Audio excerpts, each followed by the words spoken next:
Leila's master's presentation, her advisor, Mike Foster, and I'm just giving her a quick intro. Leila did her undergraduate degree here. She got her bachelor's in atmospheric and oceanic sciences and in environmental studies, and was one of the first recipients of the Berners-Lee Award. As an undergraduate, she was very active with the local chapter of the American Meteorological Society, and then she started been working on her master's the last 2 years. She's been busy with research, but has also found some time to TA for atmospheric physics and introduction to weather and climate. So after this, she is planning to stay with us and pursue her PhD, which is very exciting. So,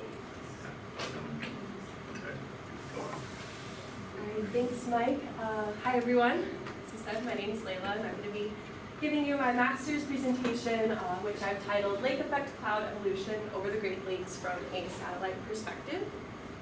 And so a little bit of background, I'll be abbreviating lake effect to LE throughout this presentation. Lake effect snow events are a result of the advection of cold air over warm water, usually sustained cold advection, which induces some pretty intense convection, cloud formation, and precipitation over the Great Lakes. They are pretty common. Every winter we see a slew of lake effect events that affect cities like Buffalo, New York, and Marquette, Michigan. These are a result of the cold air outbreaks that happen typically in early winter when the lakes are still relatively warm compared to the cold air above it, and they can result in some pretty intense localized snowfall. And this image is a gorgeous example of what lake effect looks like from a satellite perspective, but it's more of a qualitative example of a lake effect event. We don't quite have the quantitative data set that would let us know really what's going on at the microphysical level here. So the goal is that satellite products should be able to harness that. And then here is more some what lake effect impacts look like. And so here is in Erie, Pennsylvania. You can see several feet of snow covering this entire street. And then here we could see this was from one lake effect event that happened from a Wednesday night into a Sunday. And some places received up to 72 inches of snow, like Buffalo, New York, and Watertown, New York. So they can be pretty impactful, especially around the Great Lakes, and they do happen every year. So the motivation behind this project is that there are a few studies that actually observe the microphysical trends of lake effect clouds. There's a lot of spatial limitations over the Great Lakes, as you can see here, where there are lots of radar gaps and holes. Radar cannot effectively capture all of the structures that lake effect clouds produce, but satellite can. And so one of the goals here is that we're going to use GOES 16 AVI observations to provide that additional information and to supplement data to hopefully in the future provide better nowcasting of these lake effect events. And with that, we can ask two questions. What can satellite products tell us about the evolution of lake effect clouds? And what are the single strengths and weaknesses in the satellite products, and how can we improve upon those? So a little bit of background. As I mentioned before, the lake effect occurs when there's sustained cold airflow over a relatively warm lake surface, but there's a lot of variables at play here that can lead to different lake effect structures. So one of them is the lake to 850 millibar temperature difference. This is just the temperature difference between the lake surface and the 850 millibar level, typically a few kilometers above the surface. In most literature, this is defined as around 13 degrees Celsius. This can vary, especially if there's other forms of mechanical lifting associated with that. But typically, 13 degrees Celsius is that threshold that we need to reach for lake effect. There's also influence by shoreline topography and different convergence zones. You'll see in a lot of my figures that I'll show that shorelines can influence the mechanics of how these clouds form and rise. And they can also aid in convergence zones where you'll see a lot more clouds in one area versus an area where there isn't that convergence. Lake fetch is a really big one. Lake fetch is the time and I guess the amount of time and distance that these cloud parcels cross the lake. Typically, the longer the lake fetch is, the greater moisture fluxes you have and heat fluxes there are to sustain said convection. Wind shear can also play a role, and I've seen in some papers that this is typically the levels between the 1,000 millibar and the 700 millibar level. If wind vectors are generally on the same page, you're going to have a little bit more organized convection. If they differ a lot more, you'll see more like widespread disorganized convection in lake effect. And then we have the convective boundary layer height, which I will also be using interchangeably with the planetary boundary layer height. This is just the level right above the lake that is covered by a capping inversion. So all of the lake effect weather that we're going to be seeing is going to be happening in this CBL or the PBL. And studies have shown that this CBL will actually increase with time over the lake. So at the upwind shore of the lake, you typically will see a lower CBL. As we get to the downwind shore of the lake, that CBL is going to grow and the cloud tops are going to get a lot higher. Finally, there is some influence from synoptic forcing, especially if there's upward vertical motion that contributes to enhancing that lift that we need for lake effect convection to happen. And so all of these can play a role in the different structures. So I'm going to be talking about the two regimes. I've defined them here so that they are easy for me to describe once I talk about them. First one is going to be these wind parallel bands, or WPB. These are more widespread stratocumulus clouds. You can see this example from January on Lake Superior in 2019, where the flow comes from the north and provides a pretty sustained convection path. Like you can see that these individual cloud bands are covering the entire extent of the lake. They're parallel with one another, and they're also parallel with the overall flow. And then we have the long lake axis parallel bands, or LLEP. These are more single, or they could be even double bands. These are the bands that typically produce that snowfall that we saw in Buffalo, where you can get up to 72 inches of snow in a few days. And you can see in this beautiful reflectance imagery here, this is from a different day where we have a westerly flow, that these clouds kind of converge once they get to the end of the lake. A little bit more about LLAP bands, since I think they're pretty important for this case. This is a figure from Bergmeyer and Geertz 2020, looking at the LLAP band formation over Lake Ontario. So as you can see, the way that the flow is situated here is that we are going to be moving parallel to the long lake axis. And this flow will essentially converge along the middle. We have our upstream cross-section and our downstream cross-section. Upstream, you can see things aren't really organized yet, but they're starting to be. And the capping inversion is just sitting right above the clouds that are happening. There's moisture fluxes, heat fluxes, and even a little bit of a circulation. But downstream, you can see that that capping inversion has gotten taller, which means that these cloud tops are going to be a lot higher. And you're going to have a lot more of those moisture fluxes.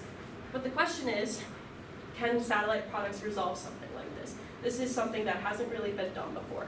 So that is also one of the motivations. So my research objectives are twofold. Part one, I'm going to be looking at some case studies. And we're going to be doing this to analyze some of the satellite-based microphysical retrievals and lake effect evolution from CLAVR-x for two events.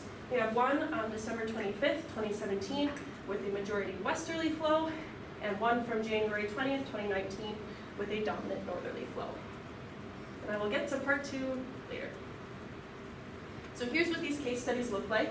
These are GO16 RGB imageries that I've created, and I'll explain a little bit more about them, but just to set up the scene for you, you can see a dominant westerly flow here, lake effect clouds occurring over every single lake, all 5 of them, and then opposite here, we have mostly northerly flow, and same thing, there's lake effect clouds happening on every single lake.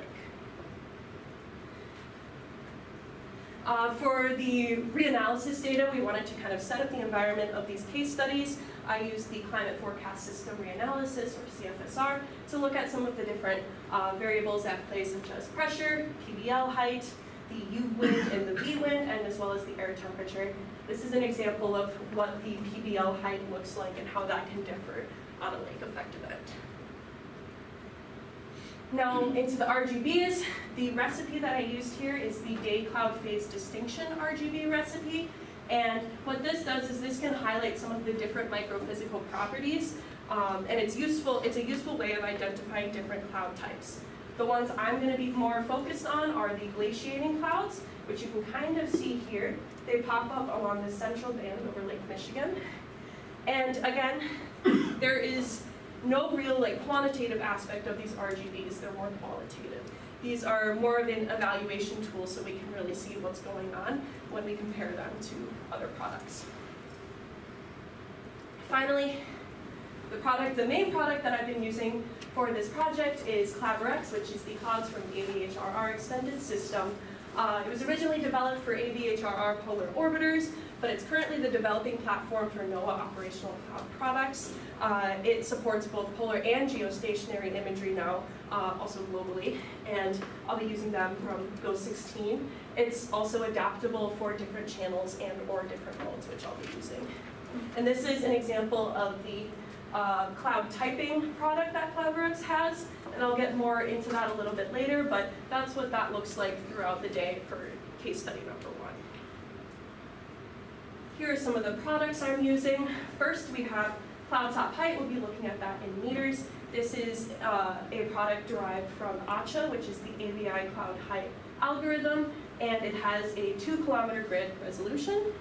The second one I'll be using is optical depth, which looks at the thickness of the clouds, and this one comes from DCOMP, or the Daytime Cloud Optical and Microphysical Properties algorithm, and that one has a 500-meter grid resolution.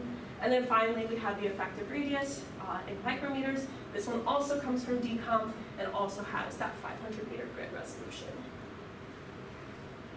Now, I wanted to do some tracking of these cloud parcels as they cross the lake. So I used kind of a derived method here coming from the NOAA high-split model in order to track the cloud parcels and follow their relative position across the lake. So I picked these 3 trajectories. You can see they're pretty parallel with the long lake axis. Excuse me.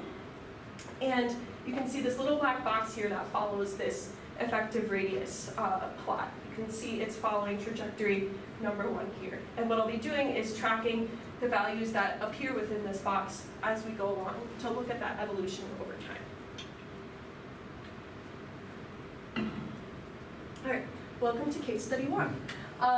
This is our CLAVR-x cloud typing product on the left, and on the right we have the RGB. So you can kind of already pick out some of the differences that we see here. One thing of note is that Lake Michigan, for example, at the beginning of the period is really confined to just super cooled water clouds. And then by the end of the period, we see it kind of get enveloped with lots of different clouds, such as overlapping and mixed phase. There's even hints of an opaque ice band over Lake Erie that's associated with a LLAP band that dropped a significant amount of snowfall. And you can see kind of, when this one recycles, you'll see those greens popping up. That's indicative of those glaciating clouds. So this event brought greater than 72 inches of snowfall to just east of Lake Ontario in 3 days. And this is the surface map from the reanalysis day. I should let you guys know, this is December 25th, 2017, so it was a Christmas Day event. And it actually persisted for 3 days from December 24th to the 27th. And it was characterized by this strong westerly flow for that entire 3 days. And you can see these cold fronts here. We can assume that the cold air was marching behind those, moving westerly across the lakes. Here's some of what that PBL height looks like. This is kind of an overall picture with wind vectors showing you which way the flow is going. I've zoomed in here so you can see it a little bit better. But the PBL height, if the wind vectors are moving this way, the PBL height is greatest downwind of the lakes. And you can see that that happens on most of the lakes, especially over Lake Ontario. There's kind of a really tall PBL height there to begin with. These hovered around 3 kilometers. So this was a relatively deep event. When we track the cloud parcels, I did this for all the lakes, but for time's sake, I only have time to talk about one of the lakes. So I thought I'd talk about Lake Erie and that characteristic LLAP band. We have these 4 parcels that I'm using, and then we have trajectories 1, 2, 3, and 4 here, measuring the cloud top height as they move across the lake. And then plotting them together, you can see that there was a general trend of increasing cloud top heights, which we would expect from a lake effect event, knowing that the PBL height increases as you move across the lake.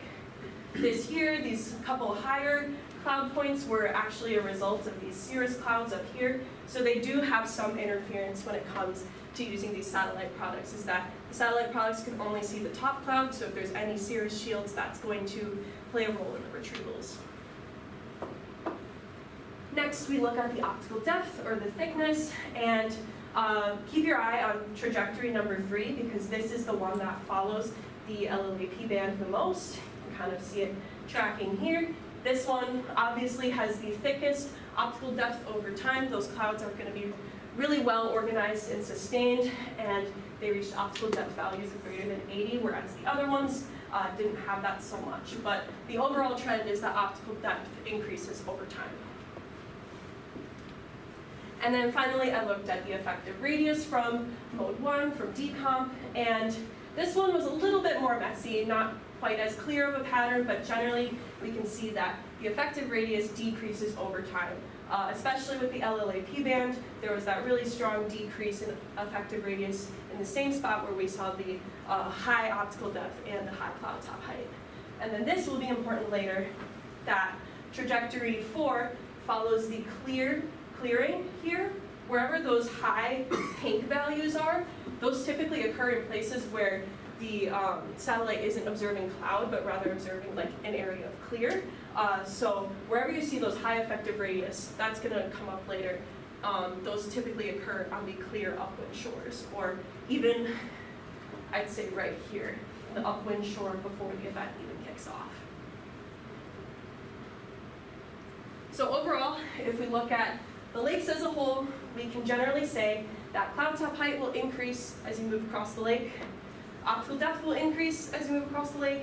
And effective radius is an iffy one, but it generally should decrease, and that's what we would expect for a lake effect event. Case study 2, this is defined by the more northerly flow, so comparing the two to the case study before, you can kind of see the same thing where we have a lot of overlapping clouds, mixed phase clouds, but mostly cirrus clouds, I'd say, from the CLAVR-x cloud typing product. I want to keep an eye on this green band right here because that's indicative of glaciation, so those we can generally attribute those to like the maturing of the clouds. Also, this is really interesting. This is a convergence band that is coming between, the flow is moving from the northern shore of Lake Superior through Isle Royale, and you get that kind of nice cyan lavender looking band. So those clouds are really strengthening there, and I think the RGB is a really great example of we can distinguish those microphysical properties. And I highlighted those out for you. I'm going to take a sip of water. So this event wasn't as intense as case study 1, that Christmas Day event. Gary, Indiana saw between 4 and 6 inches of snowfall in about 24 hours, which isn't like insane, but it's still pretty substantial given that there is a pretty large population living in this area. And if we look at the surface map for this event, you can see that if we follow the isobars, that flow is going to be coming more from the north, and we're going to be getting a lot of that cold air sustained. Comparing to the other case study I had, these PBL heights were not nearly as high.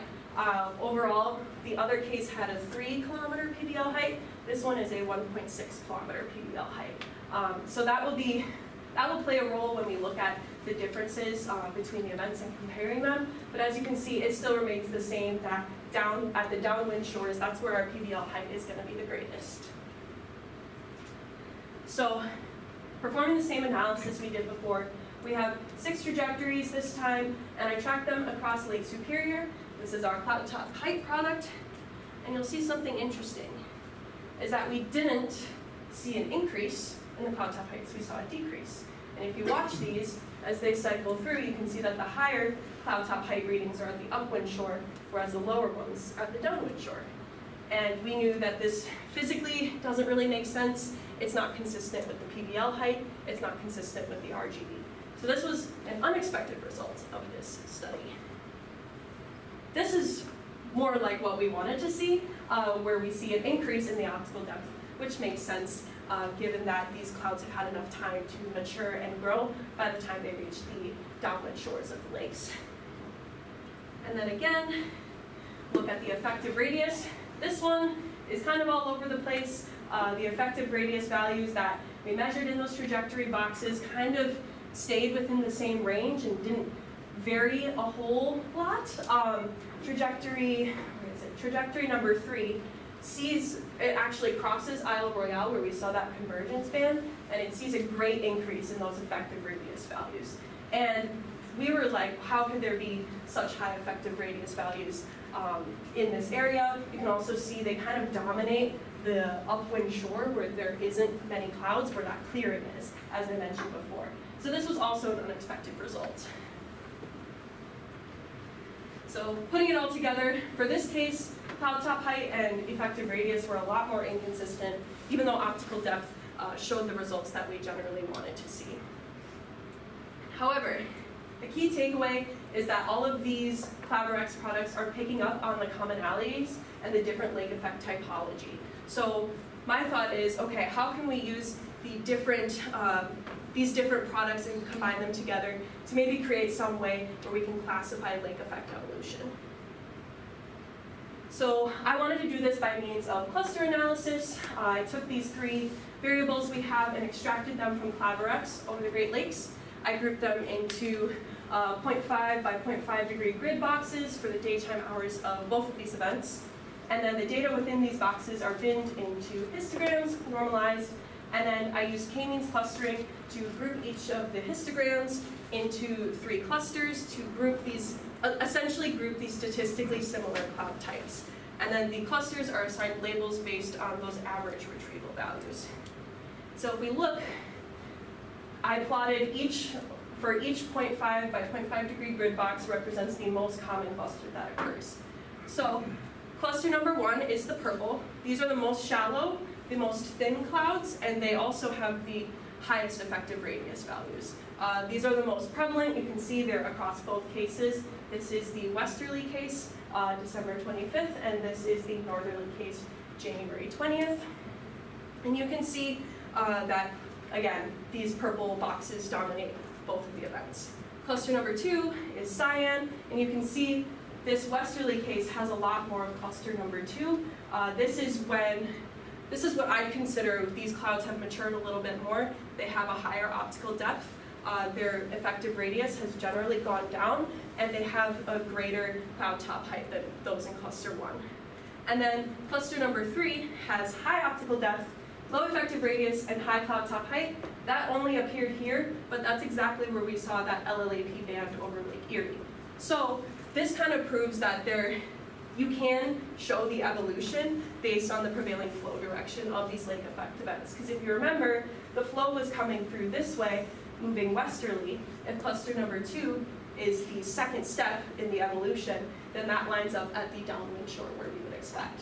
Same with this one, that northerly case where we saw that green band in Lake Michigan, that's what this is right here. So it was pretty cool to see the clustering actually produce a result that we wanted to see, even if not all of the cases were consistent. Also, I should note that the December case was a lot deeper than the January case. The PPL height was a little bit greater than 3 kilometers. This one was not even 2 kilometers at the maximum PPL height. So that can probably explain why cluster 2 dominates over Lake Superior here, because these clouds have a thicker PPL height to grow in. So I've raved about CLAVR-x, but now we want to look at some of the limitations that CLAVR-x might have. So where is CLAVR-x going wrong? This is the second part of my project, looking at CLAVR-x and doing an evaluation. Essentially, we want to evaluate the potential of using CLAVR-x products to supplement radar in the future and assess performance in the lake effect cloud detection to learn where they might need further development. So the first product that we looked at for the limitations is the decomp algorithm. First and foremost, you can only use decomp during the day. So we were actually pretty limited when we looked at these case studies because we are already constrained by winter months and high latitudes, which just means your days aren't as long. So we're not getting that strong daylight that decomp needs. Decomp also has difficulty in distinguishing low clouds from cold land surfaces because they have similar IR retrievals, and we think that this is a result of snow cover. For example, these stagnant areas where there's high optical depth readings are not exactly physical. We know that clouds can't just exist there. They don't even look physical. So that was one thing, and then also there is a decrease in the optical depth values as they move from water to land. So we think that there is definitely some surface contribution and interference with the decomp algorithm. So now I'm going to talk about the high effective radius from decomp. And as you can see, they kind of appear at the northern shore, and then they also appear in between these bands here. So we know that the high effective radius values occur in areas of clearing or where there is no cloud. We can assume that these lakes are cold and dark. They haven't quite frozen over yet, and I'll talk about the surface ice contribution if there is ice on the lakes, because that plays a role too. But we can assume that these lakes are dark and cold. We also know from the optical depth retrievals that the clouds at the upwind shore are going to be more optically thin. And so, because they are thin, there is a definite surface contribution that the satellite products are seeing, and definitely some interference. So from this, we can assume that the satellite products are seeing a colder cloud top and dark clouds, which can lead the algorithm to believe that there is likely a higher effective radius there as a result. Moving on to the AVHRR algorithm. AVHRR is the cloud top, and it can look at cloud top heights as well as cloud top temperatures. And if we look at the opaque cloud temperature product, which is on the bottom here, you can see that it's different from the regular cloud top temperature product at the top. This is because the opaque product assumes black body clouds with an atmospheric correction. So essentially it answers the question, what would be the temperature of a black body cloud to produce the observed top of atmosphere brightness temperature? AVHRR, the algorithm, does not make this opaque assumption, and it uses a cloud's temperature and different IR observations to make that estimate, for example. And therefore, it's a little bit more susceptible to error. So as you can see, we have a lot colder cloud tops at the surface here, whereas the opaque product does not see those. So if we explain, the high cloud tops at the upwind shore, we can explain that with the AVHRR limitation. So these high cloud tops occur upwind where the most shallow clouds are expected, because these clouds simply just haven't had enough time to grow. They haven't had enough time to reach those heights that we're seeing. In this plot, we're seeing those heights at the upwind shore reach 4,800 meters, which is far beyond where the PBL height actually is. So if we have a cold lake, we have that with no black body assumption. The upwind clouds essentially look like ice in some respects to the algorithm, and so the algorithms choose to identify them as either a cirrus or an overlapping clouds, essentially just with a higher cloud top height, and that will cause AVHRR to produce erroneous cloud top heights and cloud top temperatures.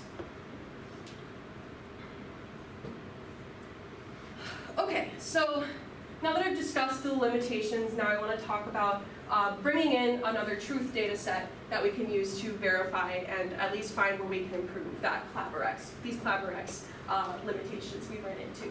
So I'm using the CloudSat Calypso 2B Cloud class LiDAR, which produces active spaceborne LiDAR measurements, and this is a polar orbiting satellite, so you're going to get overpasses instead of looking at a geostationary product like CLAVR-x. Above on the right, we have the CloudSat overpass on January 20th, 2019, and this way, and you can see it covers Lake Superior and some of Lake Michigan.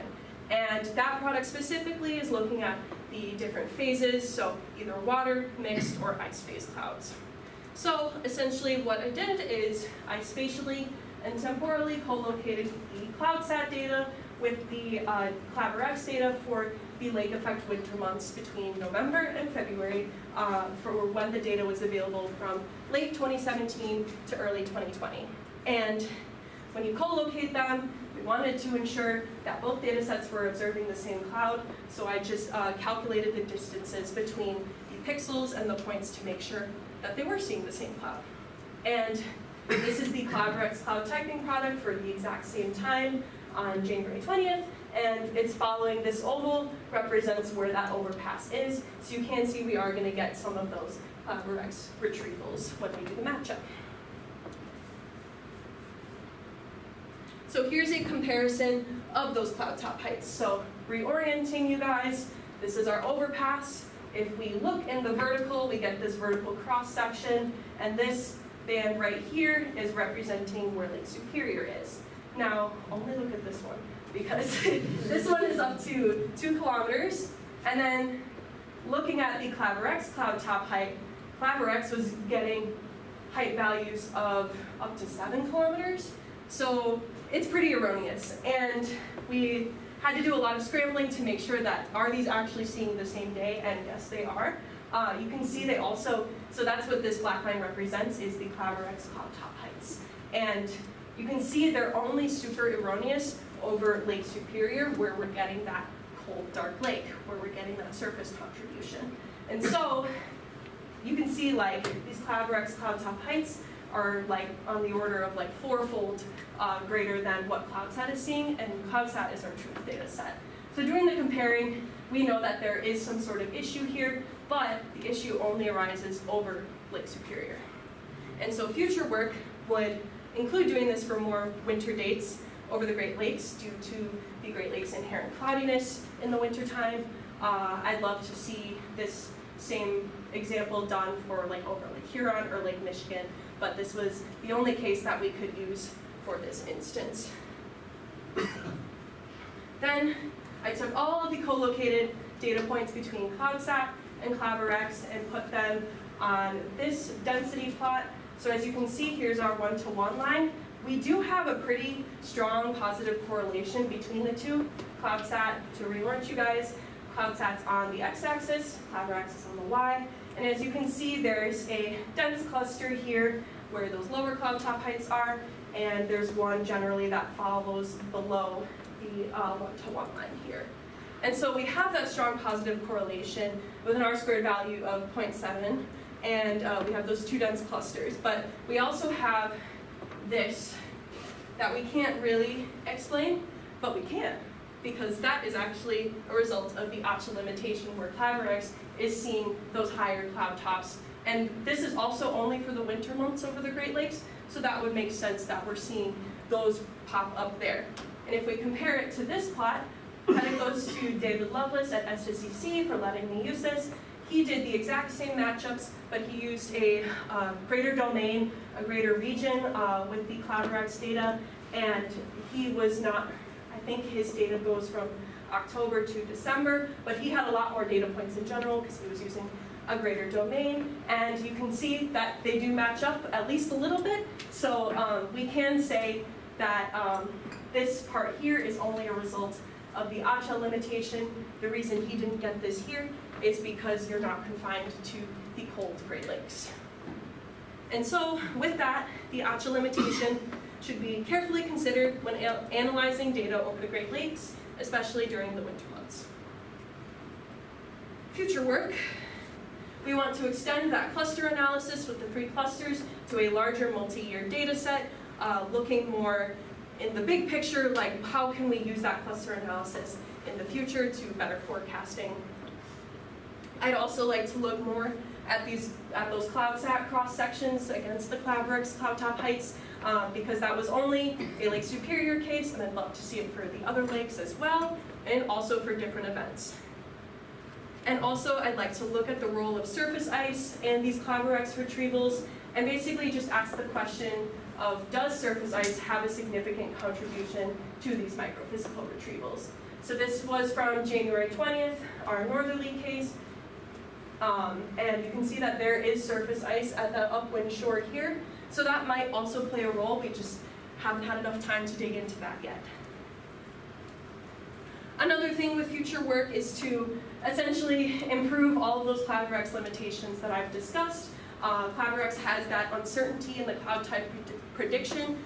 Most notably, the overlapping type and the mixed phase types are based on uncertainty. They don't have a set threshold for, yes, we know that this is a mixed phase cloud. They actually just come from uncertainty in these supercooled clouds.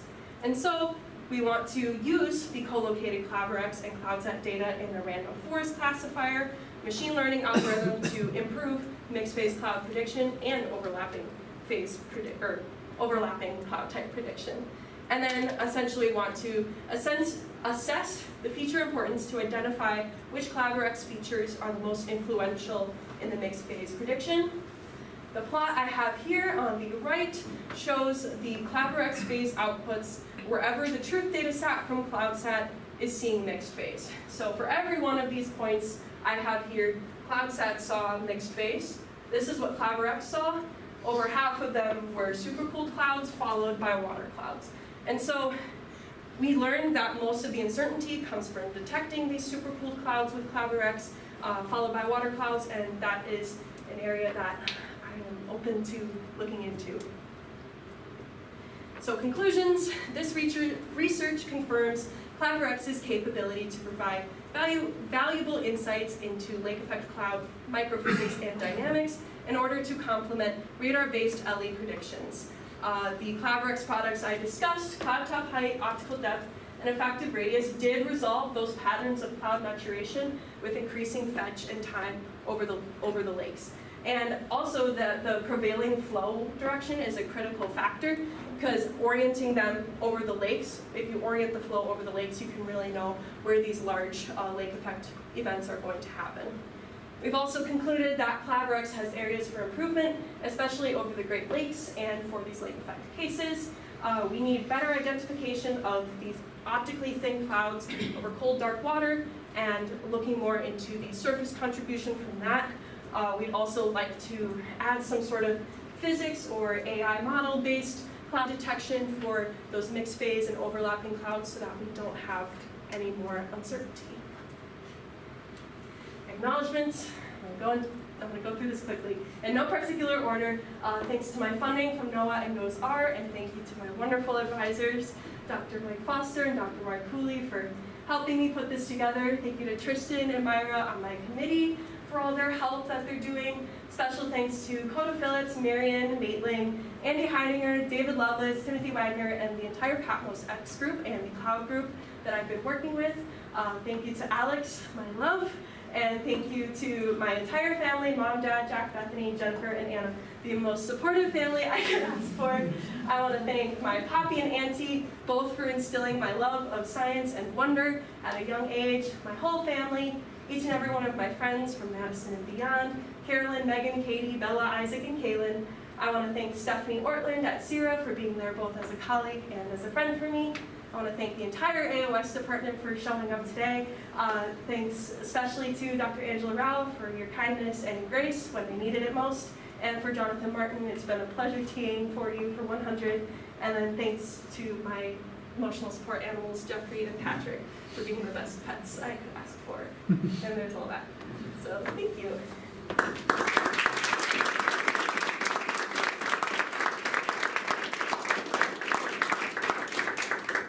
I will take any questions.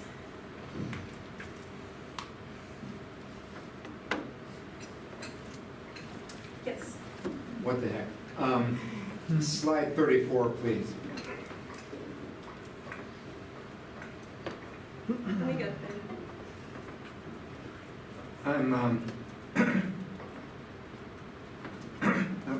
I mean this with no criticism at all, but Yes. I'm dying of curiosity to know that you have the one grid point that is cluster 3. And I'm wondering if the clustering revealed this third cluster to you, or if you're looking for the cluster, and if you have some defense of this that I may have missed. Yeah, so this one point was just the most dominant point at that point. I said point 3 times in that sentence, but so each of these boxes represents the most common cluster observed at that point. It was observed elsewhere. It just wasn't the most common one. So I think future work would go into, okay, where else did this cluster appear, and why wasn't it the most common in any other place? And I attributed it here because that's where we saw that intense LLAP band. I'm sure it was also observed over Lake Ontario. I'm not sure why it's not the most common one, but does that answer your question? You explained it well, thank you. Yes. I have a couple of very naive questions. Is CLAVR-x used as an input to weather forecasting models? Like, are these products being used in significant ways for operational purposes? I don't know fully. Okay. I know that the goal is to eventually adapt them into forecasting of some kind. Okay.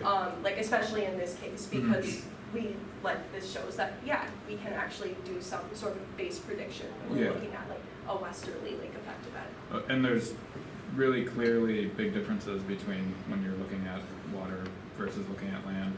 So my second question is, these are global, or they're from geostationary perspective. Have you looked at the literature of what folks have done over the Atlantic or the Pacific, like right after you get off the coast? Because I imagine that there's probably some similar things happening. Definitely, yeah. I would expect there'd be some similarities there. Like when you saw that optical depth in those stagnant regions there, I assume that would also play a role, especially in the winter months at the higher latitudes. So that's a really good point. I'd love to look into that more on a grander scale, because I was confined just to the Great Lakes here. But I'm sure that those large. And if people have been thinking about it and have like done some bias correction already, that might be a really good place to start for them. Yeah, definitely. Which again, I don't know anything about this, but I'm just guessing that that'll look similar. Yeah, good question. Thank you. Yeah, Rachel. Hey Leila, amazing talk, really interesting. I also have two naive questions. The two things I noticed between your two cases was that one, the lake temperature could be colder or warmer in either of the studies, and the other thing was how the wind speed was different, one being a little bit faster than the other one, and I'm wondering how those two could be contributing to differences. And typically, do you see faster winds in a zonally oriented thing, and that contributes to like larger convection or something? No, exactly. I did look at the surface temperatures, especially when you look at, so December's earlier in the lake effect season than January is, so December the lakes were warmer.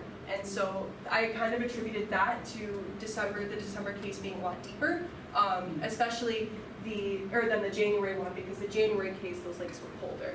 And the December case, I think in general was just more intense, because those, right, you said those wind vectors were a lot stronger.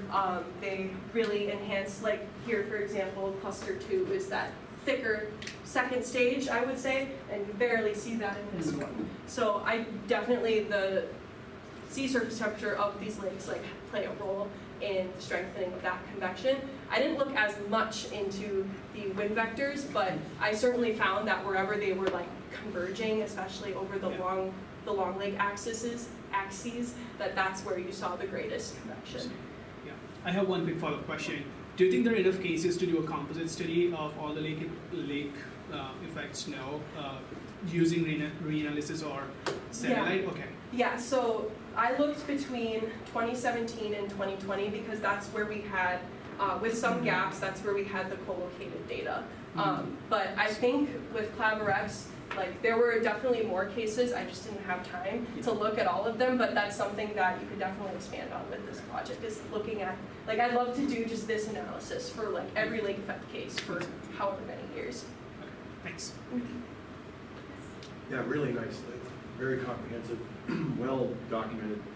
I wonder if the synoptic scale plays a role in some of the, I think it was the December case, where you had the expectation for an increase in the boundary layer height, but it wasn't met as the flow comes across Lake Superior. Is that because down shear of the upper level of anticyclone, you have gentle enough but persistent subsidence that you just can't grow the boundary? I bet, yeah. You know, and so in such a case, are you not really getting a confusing or potentially suspicious reading from your satellite data? It's actually telling you, hey, look at the synoptic scale. Is that possible? Yeah, I think so for sure, especially if there's subsidence playing a role there. I think I read in one of the literature reviews I did that with that temperature difference, you can get lake effect with a temperature difference of only 10 degrees if there's synoptic scale forcing. Yeah. So these events like do play a role in terms of satellite and connecting it that way. I'd love to explore that a little And bit. the northerly flow case would be kind of the right broad scale synoptic setup, your anticyclone has to be to the northwest Yeah, for exactly. northerly flow over Lake Superior. That means the subsidence is right over Lake Superior. Yeah, yeah. On the large scale. So yeah, and that case was a lot less intense. Yeah. So I think that would definitely play a role there. Okay, thanks. Great job. I think this is great. So I have seen lake effect studies, but they're always with radar data. Mhm. So this is great. I really like this perspective. But one of the things that I've seen is that people have a really hard time doing the forecasts, especially short-term forecasts, because microphysics are an issue in the models, and they, usually the ensembles are like, the research ensembles are microphysics-based ensembles.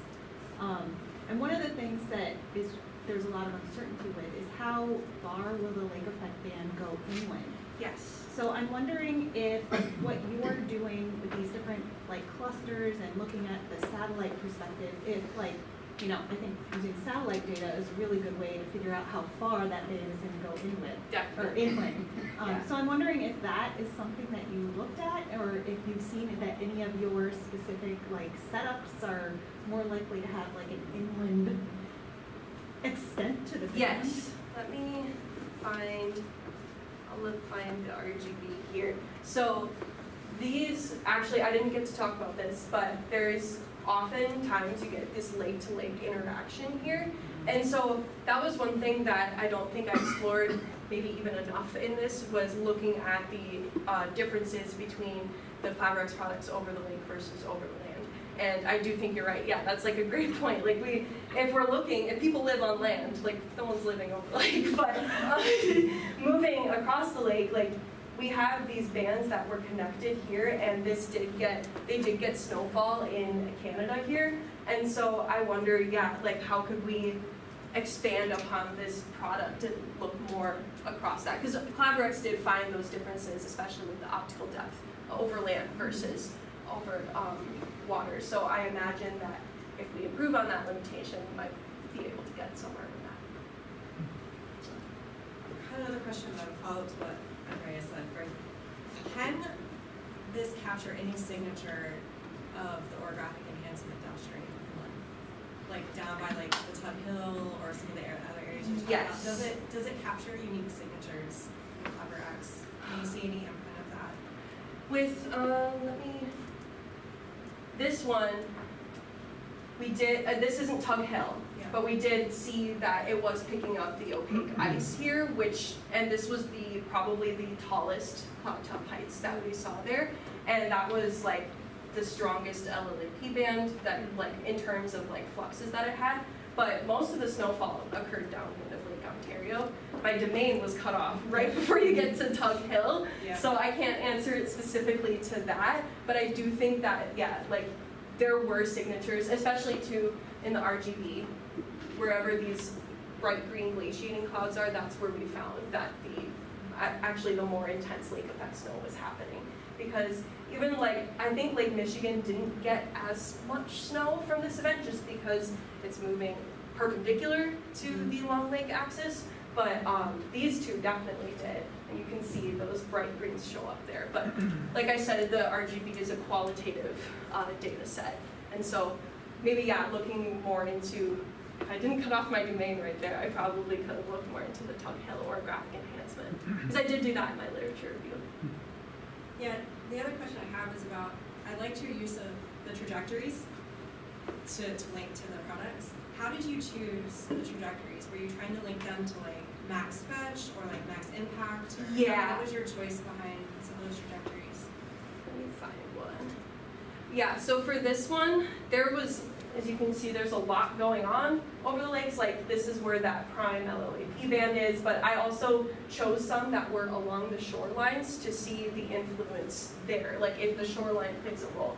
So I knew when I did this, I did both the forward and the backward trajectories, because if there was an intense cloud right here, I was I want to see what that looked like however many hours ago. And so I kind of went that way, and then I did them across the lake it was different doing it with each of the lakes, because Lake Superior I did 6 trajectories, and that didn't even cover the whole time that lake effect event was happening. But this one covered it in 4 hours, I'm pretty sure, or 5 hours. So It was kind of more like, I don't know, I just did a little deductive reasoning with that one to look for where those patterns might show up. How well does the high split tracking follow a cloud? You said I want to look at that cloud further back. Would it have been another way to follow the cloud back itself? Thinking back to Stephanie Alden's PhD, tracking the cloud through its life cycle. We versus looked using into high split. yeah, Is there a difference, or does high split follow a cloud pretty well? I thought for our case, like with the tracking, I saw this pattern pretty consistently, save for the Lake Superior case. But I do feel like you can, like if you watch them go, like I've watched these go how many times on the loop, and you can see like they do actually like increase with each time step. So I wanted to do a more, I don't know, advanced method of tracking, but I didn't have time. So what I did, I was just like, okay, I think you gave me the idea where you're like, have you looked at high split? You can track at each latitude, longitude point and kind of do it manually. Originally, I was actually just like dividing up, like I was doing it manually, like by time. Like, okay, we have it here, this here, what is the wind speed? Okay, let's track it that way. But using the high split actually gave me the lat and long coordinates of these parcels as they travel.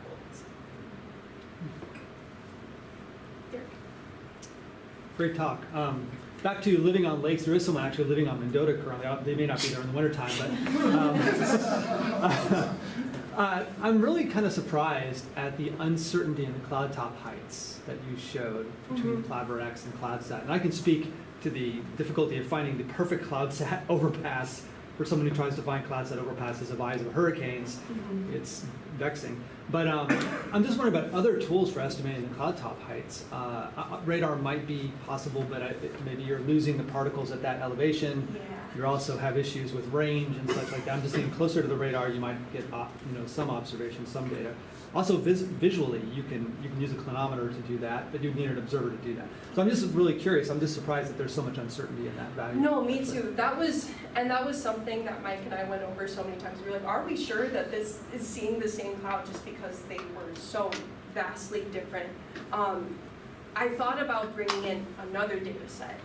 What other data set could we use here to maybe, I don't know, verify, like, yes, we have CloudSat, but yeah, you're right. It took forever to find the perfect lake effect event that wasn't shrouded by cirrus clouds and make sure that it was over Lake Superior at that time.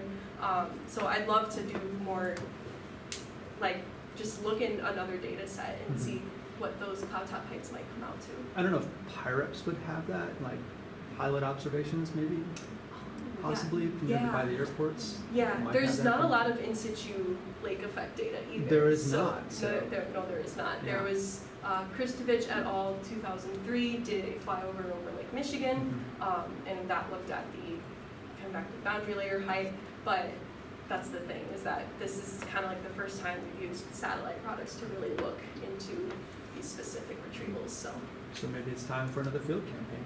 yeah, I'd agree with that. Okay, if there's no more questions, thank you all for coming. I appreciate it.